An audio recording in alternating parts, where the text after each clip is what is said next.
बिस्मिल्लाहिर्रहमानिर्रहीम। अस्सलाम वालेकुम। लगता है टाइम आ गया है ईरान के हमले का। ईरान ने इस वक्त अपने तमाम के तमाम जितने मिसाइल हैं, ख़ास तौर पर इन्होंने बैलिस्टिक मिसाइल लॉन्चर्स और जो प्लेटफॉर्म्स हैं वो सारे के सारे स्ट्रेटेजिक लोकेशंस पर वेस्ट की साइड पर अपने ईरान में मूव करना शुरू कर दिए हैं। जाहिर सी बात है, मूव इसलिए वो कर रहे हैं, स्ट्राइक आने वाला है। और जो वो स्ट्राइक आने वाला है, आप उसका अंदाज़ा यहाँ से लगा सकते हैं कि ईरान ने इस वक्त क्या कहा है। ईरान के deputy commander in chief Ali Fadavi कहते हैं कि हम इसराइल के पास जो कुछ भी है, आज तक इसराइल की 76 साल की जितनी कमाई है, जो बनाया है, सिर्फ एक स्ट्राइक पे तबाह कर सकते हैं। और उससे भी ज़्यादा बढ़कर बात यह है कि ईरान के चीफ और डिप्टी चीफ जो उनकी फ़ौज के हैं, उन्होंने ऐलान कर दिया है कि हम इजराइल पर हमला करने जा रहे हैं, लेकिन जो हमला हम इस दफ़ा करेंगे, इसराइल रिग्रेट करता रहेगा, उसको दुख होता रहेगा, सारी ज़िंदगी इस बात का दुख होता रहेगा कि हमने उस पर हमला किया और उसने दोबारा हमला क्यों किया ईरान के ऊपर, ये उसको हमेशा दुख होता रहेगा। देखिए, दो बातें ज़हन में रख लीजिएगा। ईरान को ये बात अच्छी तरह पता है कि इस हमले के बाद अगर तो हमला बहुत ज़्यादा ख़तरनाक होता तो सूरत हाल अलग थी। जॉर्डन एयर स्पेस दी, इराक से स्पेस आई और कई कंट्रीज़ ने, खुफिया तौर पर इस्लामिक कंट्रीज़ ने भी पार्टिसिपेट किया। ईरान अभी ये समझता है कि इस सारी सूरत हाल में हम देखेंगे, सऊदी अरब ने बड़ा क्लियर कर दिया था कि हम इस हमले के अंदर ना शामिल है, ना एयर स्पेस दिया, ना कुछ बाकी कंट्रीज़ ने भी कर दिया था। कुछ समझदार कंट्रीज ने अपने आप को बड़ा क्लियर कर लिया था। बिल्कुल ठीक है, उनका जाहिर सी बात है, जब आप शामिल नहीं है तो वो इस जंग में क्यों आएंगे। और वो भी तब जब आप ये देखिए अमरीकी इंतखाबात सर पर खड़े हुए हैं और इस सूरत हाल में ट्रंप ने ऐलान कर दिया है कि उसने बड़ा क्लियरली नेतन्याहू को कह दिया है कि भाई मैं आ रहा हूँ और मेरे ऑफिस में कदम रखने से पहले गज़ा और लेबनान की जंग बंद करनी है। अब जाहिर सी बात है, जब आप गज़ा की जंग बंद करेंगे तो आपको फिर ईरान के साथ भी सेटलमेंट करना होगी। तो इस सूरत हाल के अंदर अब मामलात हो गए हैं।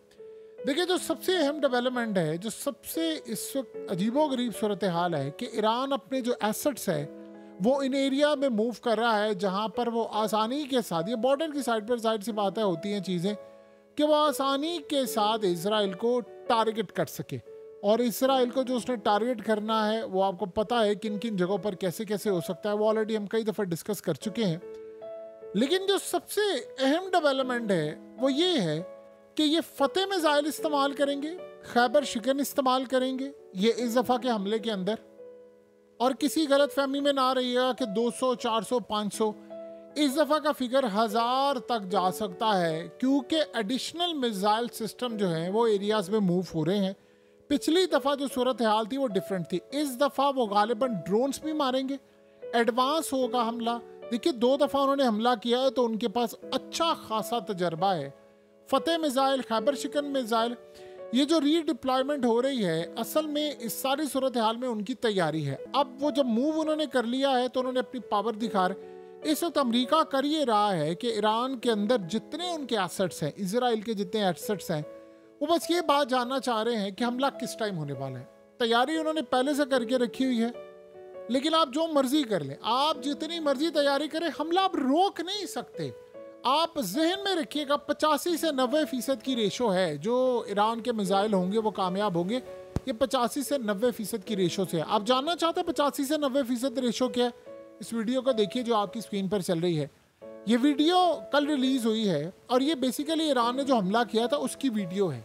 लेकिन ये वीडियो वहाँ पर एक शख्स बैठा हुआ इसराइल के अंदर, उसने बनाकर रिलीज़ की और उसने बताया, उसने कहा क़यामत खेद मंजर था, हम जब से इसराइल का क़याम हुआ है हमने ये मंजर नहीं देखा। अभी तो हालत ये है कि आपको पता है कि इसराइल ने जिस सहाफ़ी ने वीडियो अपलोड की, जिसने कुछ किया, उसको तो उन्होंने छोड़ा नहीं। और इसराइल के अंदर बड़ा क्लियरली बताया गया है कि जिसने ईरान के हमले की वीडियो रिलीज़ की उसको गिरफ्तार किया जाएगा। पहले भी कहा था, हिदायत है कि कोई भी वीडियो जारी ना करे और ख़ास तौर पर मिलिट्री बेसिस के ऊपर कोई भी वीडियो जारी ना करे।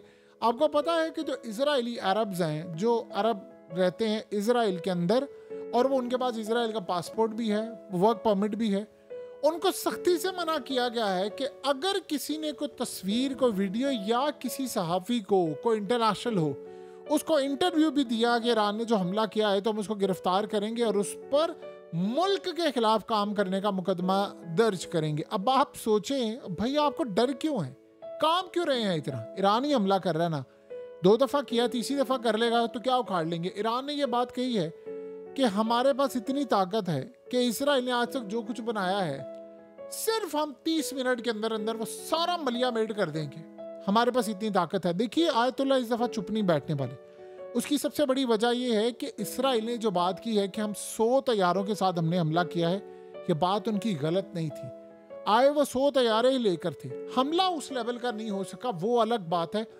अगर उनका डिफेंस सिस्टम ये काम ना करता, देखिए अब आपको बरतानिया के जितने डिप्लोमेट्स हैं जो साबिक हैं, अब उन्होंने आकर मीडिया पर ओपनली कहना शुरू कर दिया है।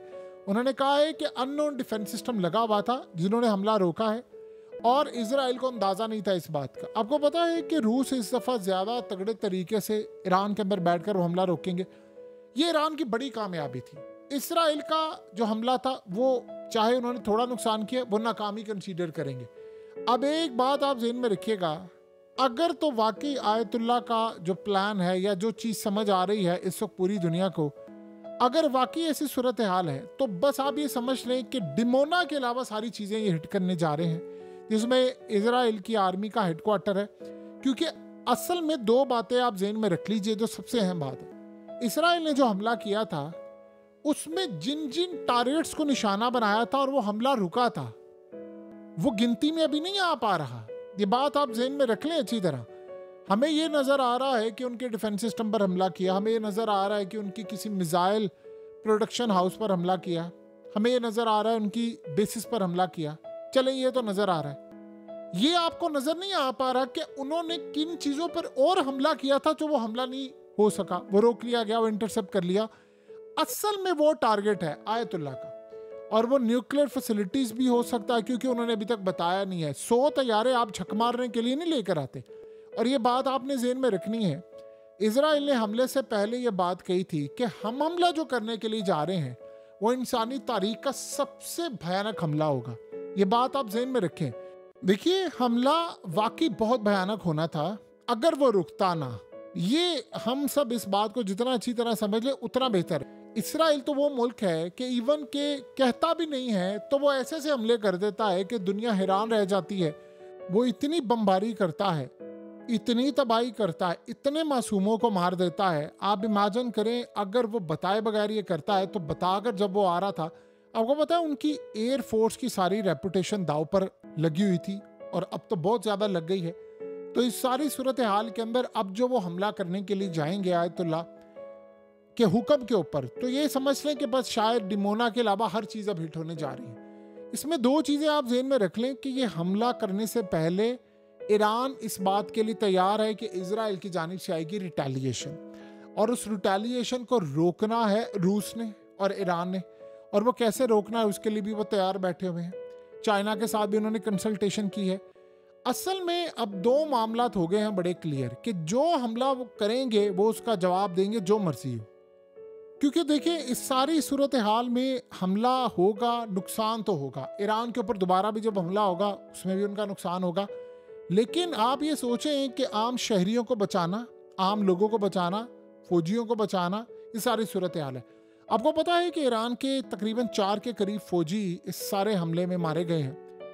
ईरान का प्लान ये है कि हम इनके मिलिट्री हेडक्वार्टर के ऊपर जब मिसाइल मारे तो वहाँ पर फौजियों की खेप उड़ा दें। और ये बात ज़हन में रखें, इन्होंने ईरान के फौजियों के हेडक्वार्टर के ऊपर हमला किया था। हमला रुका है वो अलग बात है। अगर लेट्स सपोज ये सारी सूरत हाल में हम सिर्फ एक बॉटम लाइन पर आते हैं, ये हमला ना रुकता, देन क्या होता आप अंदाजा नहीं कर सकते। कम से कम 1500 से ज्यादा ईरान की फौजी मारी जाते, 1500 से ज्यादा, जितना एक खतरनाक हमला था। ईरान की हो सकता है न्यूक्लियर फैसिलिटीज तबाह हो जाती, उनके सारे डिफेंस सिस्टम तबाह हो जाते, उनका कम्युनिकेशन सिस्टम जाम हो जाता, उनकी तमाम की तमाम चीजें, ट्रेनें, साइबर हमले, ये सारी चीजें हुई थी। लेकिन वो हमले रोक लिए गए। इसराइल ने अपनी तारीख का सबसे भयानक हमला किया, वो नहीं कामयाब हुआ, वो एक अलग बात है। आप एक अच्छी टीम खिलाए, वो मैच ना जीते, आप इसको ये नहीं कह सकते अगले तैयारी के साथ नहीं आए थे। इसराइल का डे बुरा था, ईरान का डे अच्छा था। ईरान की तैयारी ज़्यादा थी, ईरान के बारे में मिसकैलकुलेशन ज़्यादा थी। एक और बात भी आयतुल्लाह अली खामनाई को ये लग रही है कि असल में इसराइल को अब ये बात का अंदाज़ा हो चला है कि ईरान कितना पावरफुल है, ईरान क्या रोक सकता है। तो हो सकता है वो ये समझ रहे हैं कि इस दफ़ा जब ये हमला करें तो अब तो इनको पता चल गया कि इसराइल किस लेवल पर हमला कर सकता है, तो वो बेहतर तैयारी के साथ इस हमले को रोकेंगे। बहरहाल एक बात तय है, हमला होगा, हर सूरत होगा। और ईरान ने जो इस दफ़ा जिगरा दिखाया है वो ऐसा लग रहा है कि तारीख में कोई भी नहीं दिखा सकता था।